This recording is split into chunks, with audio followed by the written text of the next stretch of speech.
Hey guys, welcome back to another video. My name is Sota Maehara, and today we're going to be talking about the 5 pillars of running that I followed, that I came up with, that took me from about a 19-minute 5k to a 15:40 5k in the span of 4 years. And it stands for training, recovery, enjoyment, aspirations, and diet. And in this video we're going to cover all those 5 topics and see if you guys can benefit from it and take away something new that you can implement to your training, and hopefully you'll run a faster 5k as well. But to keep this video pretty authentic, I wanted to make sure that I truly only talk about what I personally did to get from a 19-minute 5k to a 15:40 and not talk about the science-based information that I have found out more recently. Therefore, a lot of these tips are going to be pretty basic. A lot of you are going to be faster than I am, and obviously there's going to be better places to get tips. But for those that want to know purely how I went from a 19-minute 5k to a 15:40, then stick around for the video. But in the end, I touch on a few other topics that may help me improve even more if I were to implement them. So we're going to start off with the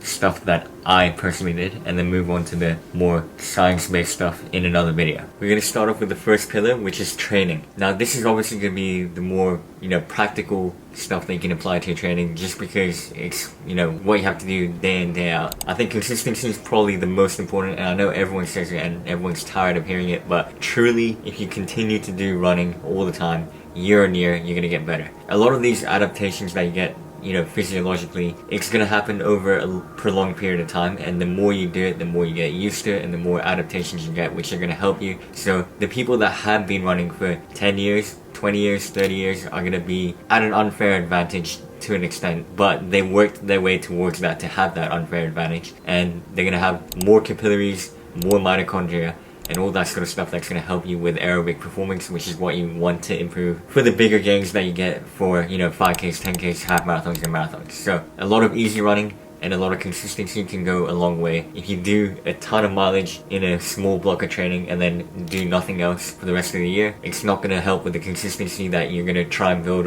through months and years, and therefore you're not going to improve as much as you want. Now the one thing I was very consistent with over the 4 years is the long runs. Now I pretty much without failure, except for when I had like a bike crash, did like one long run every single week, and it typically happened on a Sunday, or if not, then it would happen on a Monday or a Saturday. But usually, every 6 to 7 days, or sometimes 8 days, I would do a long run. That would be different distances depending on where I am in the year or what mileage I was doing back then, because obviously I run more now compared to before. But I definitely did one run that was longer in a week, and that seemed to help build my confidence up in terms of being able to run for a longer duration of time, and also just a longer distance compared to my other runs of the week. So I get that huge aerobic benefit and also psychological benefit. My lifetime base that I gained purely from that is really advantageous compared to the people that haven't been doing one long run a week for the past 4 years. Now the next important thing I kept in mind was to always keep my easy days easy, and then my hard days I would go insanely hard. And obviously it's probably not recommended to go full send in every single workout, but I think because of how easy I took the rest of my runs in a week, I could afford to go a bit quicker in the faster runs and really try and get that pure speed in my legs, because I'm definitely not the best kicker or speed person, but I think it is definitely above average if you consider the fact that I don't do too much speed training, and I've never done like sprint training. But I think I've really done well at hammering the workouts and going full send in them, and I could only do that because I went easier for the rest of the week. And we can talk all about going hard on your hard days and easy on your easy days, but there's stuff that happens in between because there's different energy systems as well, so it's important to not forget about tempo and threshold runs. Now the term can be thrown around in different ways and it's kind of intermingled and stuff, but how I see it is your threshold pace is faster than your tempo pace. I think tempo pace refers to a wide range of paces from, just above your easy run pace to all the way up to almost your threshold pace. And your threshold pace is the fastest pace where you can clear out the blood lactate as fast as you're producing them. So you're not going to feel the jelly feelings in your legs, but you're going relatively fast. So typically you can hold that pace for about 50 to 60 minutes. It's kind of hard to work it out that way. I think it is better to get yourself tested properly, and the best way to do that, especially if you're in Sydney, Australia, and this is not sponsored, I thought of this just on the spot, but my friend Sophie works at this place called Northshore Running and Fitness, I believe. So he hit her up. She can measure your lactate threshold and all that sort of stuff. She's going to prick your finger, get a sample of your blood at each intensity, and see when you produce like a significant increase in your blood lactate levels, and then she'll be able to tell what pace that is and then let you know that you should be training your thresholds at that sort of pace range, and that can help and go a long way. I think the next time I go to Sydney, Australia, I'm going to try and do that as well myself, because I want to be more specific with my training, and because I haven't done that test before, I purely go by feel. But because I've been running for a long time, I can kind of tell the difference between threshold and like when I pass that threshold, because it's basically the sort of speed where if you increase it by another, 5 seconds per kilometer, it suddenly becomes hard. So there's like that really fine line where if you're right under it, you feel pretty good, and then when you go above it, it's like suddenly a little bit harder. So yeah, I think over time I've started to work out what kind of pace that is, and it's good if you can as well to go by feel. But obviously, ideally you want to do it in a lab and work out what the exact pace is. I wanted to quickly talk about the lactate threshold graph. Long story short, the y-axis is the blood lactate value, millimoles per liter, and then your pace is here. Pretty much when your blood lactate level suddenly becomes exponential, that's your threshold. And over time, if you do enough training at that zone, you can run at a faster pace and feel easier. So this line here is your training before. If you were to be running at this pace before, then it'll be faster than your threshold pace, and therefore it'll feel hard. But then over time, if you do enough threshold training, your threshold is going to be here, and that pace is going to feel so much easier because you're not producing the excess blood lactate. So obviously you want to push your graph to the right so that you feel more comfortable running at a faster pace than before. Now, I played around with different threshold workouts. There's many ways to do it. You can do kilometer repeats at threshold pace with like short recovery. You could also do like a 20-minute tempo, or you can do 10-minute threshold, 1 minute easy or float, and then 10-minute threshold again. There's plenty of variations. You can always search that up, and I try to do different stuff all the time so that my body can adapt to different training and racing situations. But I think the main point I want to get across here is that you can increase your fast pace as much as possible, but if your threshold stays the same and you don't do enough threshold training, then that pace level is always going to feel tough no matter what, even if you're way faster at your top end speed. So your threshold is actually very important, and a lot of people neglect it, and that's probably why you're not improving significantly quickly. A lot of people made fun of me for doing tempos like every day almost, and I didn't, but it seemed like it was every day because I did so many tempo workouts. But in reality, it's definitely helped me a lot, and even if I didn't improve my top end speed that much, my threshold pace probably has increased a lot over the past 4 years, and therefore I'm able to work harder for longer without getting tired. Alright, so the next pillar we're going to talk about is recovery, and this is such an important part that a lot of people neglect because everyone thinks that you get faster by training, but then they don't realize that recovery is literally half the equation as well. And obviously it's a bit ironic because I have been through times where I've been like overtraining and taking rest days once every 3 weeks or 1 month kind of thing. But I think I have done well at going super easy and chill 1 day a week kind of thing, where it would be the equivalent of a rest day basically. More importantly, the experts talk about the importance of recovery. Now this quote is thrown around a lot and I actually really like it. You only benefit from training that you recover from, and that is because every time you do a workout, you actually dip in fitness a little bit because you are tired, and then once you recover from that, you super compensate and you adapt. If you don't recover from that training, you're actually going to slowly decline, whereas if you recover from the training, you're going to keep going up one step. Yeah, that's why it's important to properly recover after a hard day and literally go super easy in your runs, or just don't run at all, because if you don't recover from it, you're just going to go down and down and down and start to decline or plateau, and that's exactly what you don't want if you want to improve your 5k. And the other important thing is that it takes about 9 days to absorb like a workout, whether it's a tempo or a threshold or an interval. So it's actually good to keep that in mind when you have a race coming up pretty soon. If it's within 9 days, you probably don't need a completely full sender workout because you're not going to get the full benefit of it anyway. So up until 9 days, you can probably have a workout and stuff and do whatever, but just keep that in mind that it takes about 9 days to absorb a workout. Now this goes without saying, hydration is also important, so that's another tip for recovery, because yeah, you're just going to recover better if you're hydrated, and you're going to run better if you're hydrated as well.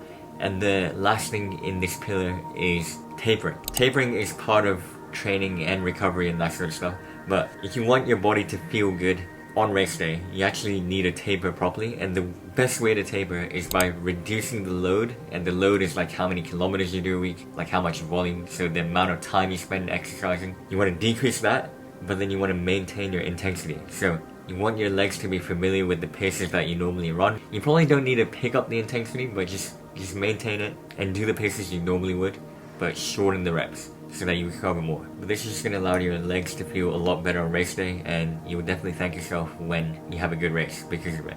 Now the next part, which I think is equally as important as all the other pillars, is enjoyment. You might be wondering what the hell is enjoyment, but this is more kind of subtle, but it's definitely crucial in the sport of running. A lot of people can just be forced into running. I don't know how many people have to go through this, but maybe some parents force their kids into running, and that's not going to be fun.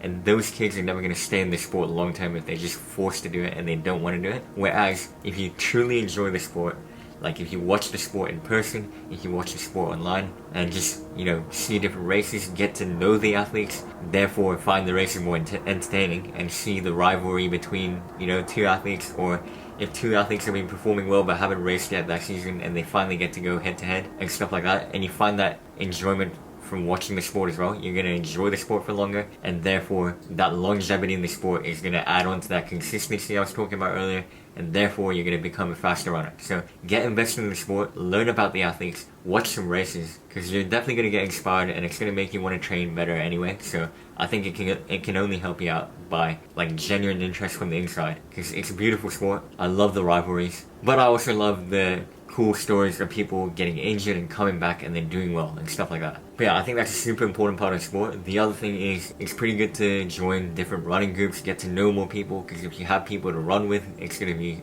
so much more fulfilling than just going through it alone. So I'm going to use my 1540 5K as an example. I did that with a good friend of mine, Luke, who ran 1548 on the same day. That was both a huge PB for us, and it meant so much more that we did it in the same race. Experiencing the sport with other people and PBing together and running together, training together, is going to add so much more value to your life. In the long run, when you look back, you're going to be remembering those times more than your solo runs and stuff like that. So definitely get to know people and enjoy it. And the other thing was having a shoe rotation. Now this comes into the pillar of enjoyment, but also training, but also recovery. So I didn't know where to put this, but basically every shoe, as I always say, stresses a different part of the leg, whether it's flexible or rigid, or, you know, it has a carbon plate in it or not, or if it's soft or if it's firm, or if it has a high drop or low drop, or the geometry of the shoe itself can all affect where the shoe loads up in the leg. And the more you can vary that, the less you're gonna get injured. So this ties into the recovery pillar, but also having a lot of shoes is kind of enjoyable. Obviously probably not enjoyable for your wallet, but it's fun to have different shoes to run with every day, you know? Like I have one shoe for this sort of running, I have another shoe for another sort of running, and at one point I had 45 shoes. I have a video on that, you can check it out in the link in the description. But it all adds to the enjoyment of things, and I think it's a good thing to have a couple pairs of shoes to rotate, because it is going to keep you injury free and help you like the sport better as well. Guys, you don't understand, it's actually so hard to film all these videos where you have to talk a lot, because it gets pretty tiring talking for this long. If you're enjoying the video so far, make sure to leave a like, and let's carry on with pillar number 4. Now the fourth pillar is aspiration. Now, this is kind of a weird one that I kind of threw in for the sake of the word tread, but at the same time I think it is kind of important as well. I think it's good to have your realistic goals, so not like stretch goals, but really realistic stuff that you know you can hit, you're quite sure you can hit in a reasonable amount of time, because it gives you something to aim towards, but try and make them not too specific. So give yourself like a range, maybe like an A goal, B goal, C goal kind of thing, where B is the most realistic and A is a bit more of a stretch. But also don't like tie your identity to it, because I think the enjoyment factor is still way more important than setting these goals. But it's just something to kind of move towards, basically. Having an ambitious goal is also very good, and this we're talking about way down the line. If you imagine yourself being like a professional runner, winning this major world marathon race or something like that, you're gonna have that kind of identity kind of thing in your head subconsciously, which is going to be like, man, if I ever want to get there, I'm going to have to train properly, so I shouldn't be slacking off or eating a crap diet, which we're going to get into later. I should do everything I can, all the 1%ers that are going to get me one day to that super ambitious goal. So it's good to have that realistic goal, but also ambitious goal that you're probably never going to hit, but it also gives you that direction as well. I'm always focused on what's ahead, and it's always good to have something to reach towards rather than be looking back and be regretting all the choices you made and dwelling on the past. Because I want to focus on the future, make sure I'm making a step forward every single day. And the other cool thing, which kind of ties into both of that, is by knowing a lot of faster runners.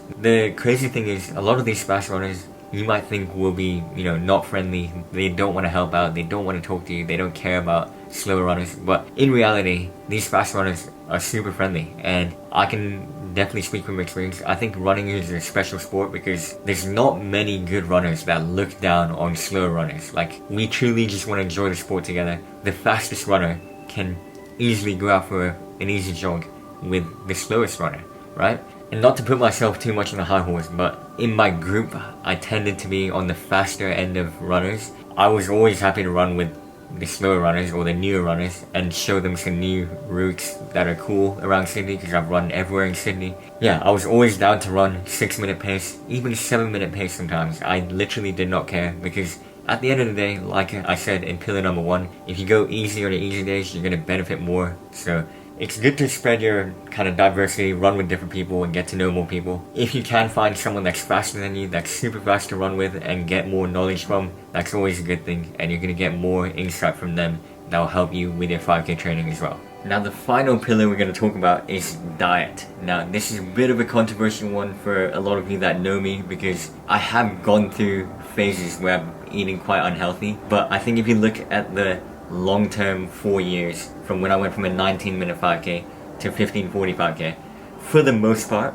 I haven't had like random sweets and snacks in the house that I don't need to fill myself with. Yeah, I'm eating quite a wide variety of food, different stuff every day kind of thing, and also pretty healthy as well. Like near the end I was addicted to fishbowl, which is a healthy addiction, I guess you can say. Yeah, having those greens, which is fiber, and your protein and your carbs and all that, is definitely helpful in improving your running, because what you fuel yourself with is going to help you with your performance as well. I'm not a nutritionist, so I'm not going to go into super big detail, but I think just having a balanced diet is pretty good, and not snacking on too much random crap is also very good as well. And the way you can control that is just have a bit more self-discipline and tell yourself if you want to get to that goal or if you want to take a step back, and I think that always gives you a bit of perspective. I think a good thing to do is also just talk to a nutritionist. I'm lucky that I know 1 or 2 nutritionists, but I think in terms of nutrition, I might get a nutritionist to come on my channel and talk a bit more about it in the future, because I think that would be a pretty cool video to make, and I will benefit from it as well, because I don't know too much about it as of now, but I'd love to know more in the future. To end off this video, I want to quickly touch on these 6 points that I made on my laptop where